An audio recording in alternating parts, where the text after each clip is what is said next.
only suggest Bill Beaumont had got an answer wrong, only to reveal at the end of the sentence that he'd got it right. The judges on ITV's X Factor use a similar technique to reveal that a singer has made it to boot camp. My parents were elated. Mum patted me, and Dad joined me in one of the first high fives that Norwich had ever seen. "I passed," I kept saying. "I passed them both." The exact grading isn't important. Suffice to say, I was the proud owner of 2 shiny A-levels, and nobody could take them away from me. 1974 was a crazy, hazy time for Alan Partridge. The 60s had come to East Anglia, and it was a time of free thinking, free love, and in my case, free university accommodation. I was quite the man about Norwich, sometimes called Naughty Norwich, striding confidently through the dreaming spires and hallowed halls of East Anglia Polytechnic, whose alumni included newswoman Selina Scott and meteorology whiz Penny Tranter, soaking up all the knowledge that this seat of learning had to offer. The free accommodation? Well, enigmatically, I had decided to stay not in the woodworm-infested squalor of university halls, but to commute in from my home, my parents' home. Although misinterpreted by some of my peers as reluctance to cut the apron strings and live independently, the decision to reside at home was a canny marshalling of my resources. It enabled me to avoid the scruffiness of my shaggy-haired, sandal-wearing colleagues. By using my rent money wisely, I was never less than beautifully shod. Of course, it also meant that I was something of a mystery man on campus. While my fellow students lived in each other's pockets and played out their debauched lifestyles for all to see, I was far less well known. I'd be glimpsed at the back of lecture halls, ghosting through the student union with a glass of cider, or shushing idiots in the library, and then I'd be gone. This all added to my aura, as did my idiosyncratic dress sense.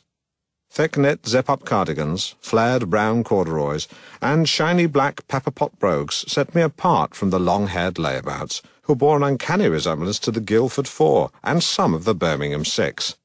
Irish long-haired layabouts, wrongfully, inverted commas, convicted of bombing England.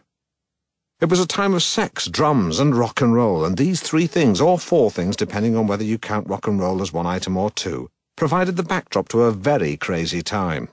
I know for a fact that I would have developed a pretty impressive booze habit and had full sex had it not been for the fact that I was expected home for 6 to 6:30. You'll notice I said full sex. Oh, I dabbled all right. Gentlemanliness prevents me from recounting some of the early incidents involving my nascent but powerful sexuality.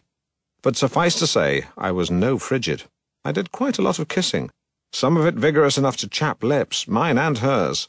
On other occasions I enjoyed erotic and informative afternoons with a student whose essays I was writing. Years ago I'd have been too prudish to discuss these sexual experiences in print, but hitting 50 has given me a new candidness. I'm happy to recall those eye-opening afternoons, with me and Jemima sitting bollock-naked on her bed, me exploring her body with my quivering hands, while she coquettishly feigned indifference by reading album sleeves or smoking. Young I may have been, but I was confident enough to speak my mind. This strutting, young, cock-certain Alan would often dish out compliments as he perused and felt her body. "You're a really busty woman, Jen," I once said. "One of the bustiest on campus." "Thanks," she said through her cigarette. "You've got quite a long torso, but your legs aren't in the least bit thick. Believe me, if I didn't have lectures, I'd love to kiss your back from top to bottom and from side to side, also diagonally."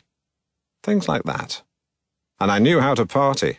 Typically, I'd press a blade crease into my cords, comb my thick hair past my ears like a glossy hat, the style at the time, before pitching up fashionably late to a house party, where my appearance through the frosted glass of the door would provide hushed whispers of anticipation inside.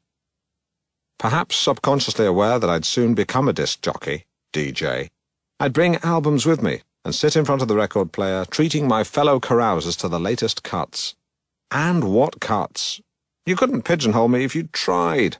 The Swingle Singers, Nana Muscori, John Denver, the Seekers, the New Seekers, and then I'd throw them a curveball with some Steeleye Span. And all the while I'd sing along at a steady increasing volume. My warm tenor actually improved many of the tracks, some of which were marred by the rock stars of the time adopting a screechy higher register. I'd do all this while getting roaring drunk on a Watney's Party 4. It was 4 pints of foaming beer in a can, or with Shaw's lemonade, 6 pints of shandy. What's more, I knew a lot about my selected artist and would regale the partygoers with interesting facts about the artists we were listening to. On one occasion, I woke up to find my records had disappeared, no doubt pilfered by a new convert to my fresh rock sounds.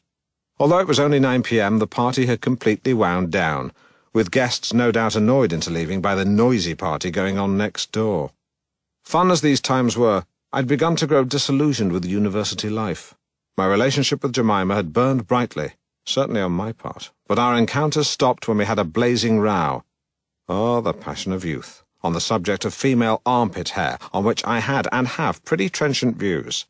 I'm in full agreement that women should enjoy sexual equality with men and not feel expected to live up to an unrealistic ideal. But if you're a lady and you don't shave your pits, you look like a ruddy bloke. End of. To be honest, the end of the affair came as a blessed relief. I'd experienced a colossal sexual enlightenment, learning much about my capabilities and the ins and outs of female anatomy. But Jemima was undeniably one of those uppity, overconfident types who think that they can live by their own rules.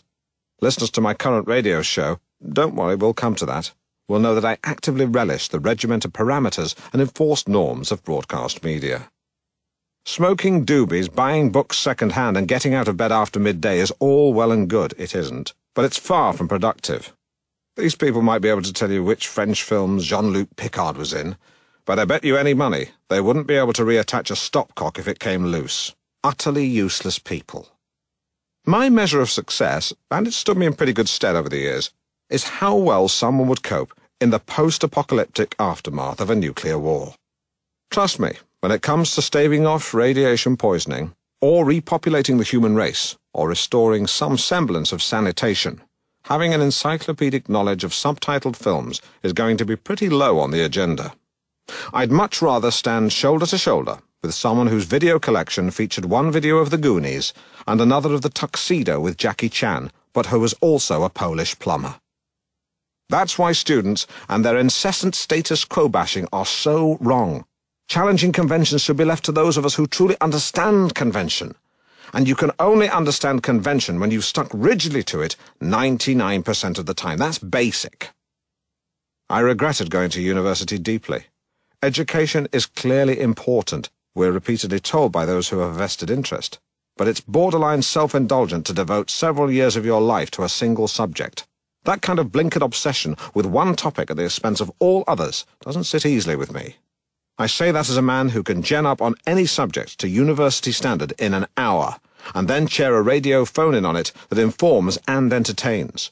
Wikipedia has made university education all but pointless. My mind was already on the next exciting stage of my life.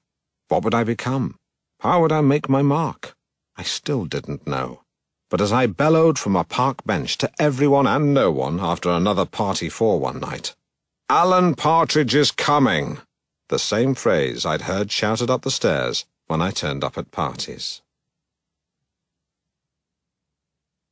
4. Carol. Thump, thump, thump went my heart, like Phil Collins hitting one of his drums. My breathing was shallow, my limbs were shaking, and my sweating palms were crying out for the absorbative powers of a chamois leather. I don't think I'd ever been so nervous. The date was 13th of April, 1978, and I, Partridge, was about to be wed. My intended? A female by the name of Carol Parry. Our relationship was to be given full legal status in St. Edmund's Church in the Norfolk village of Caister St. Edmund. We'd been to visit the previous summer and had both fallen madly in love with the place. Carol for its pretty graveyard, its cherry blossom and its old-world charm, me for its ample parking and easy access to Junction 5 off the A47. Of course there were limitations too, most notably the lack of wheelchair access. And while all of our guests were able-bodied, the marriage was still 9 months away. Ample time for one or more of them to be involved in a serious road traffic accident or develop a degenerative brain disease. In the end, we decided to follow our hearts and book it. Besides, we'd figured that if anyone did end up paralyzed come next spring, our ushers, one taking the feet, the other the hands, could easily carry them into the church in a safe and dignified manner. The intervening months passed in a blur until suddenly the day had come. I rose early, breakfasted on an egg medley, one poached, one boiled, one baked, changed and headed off to St. Edmunds. I got there with just 2 hours to spare. For what seemed like an eternity, I wandered around the grounds of the church, killing time, trailed by an almost constant stream of, without wishing to be crude, my own bum gas. Soon enough, though, the guests arrived. I smiled to myself as I noticed that none had succumbed to any form of disability.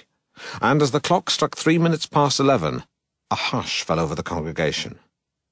There, at the end of the aisle, was Carol, clad in a pleasant white dress, her lace veil glistening in the sunlight like some sort of semi-transparent burqa. She really did look 1,000 dinars. Half an hour later, and despite a ceremony which I felt had been deliberately marred by the vicar's lisp, we were man and wife. But as I locked lips with my comely bride, tasting her distinctive spittle in my mouth, little did I realize that we would never be this happy again, with the exception of a whole season's holiday to Bournemouth in 1979 and consistently excellent intercourse. There'd been girls before. Of course there had. Look at me, for goodness sakes. But no one like Carol. Carol just got me.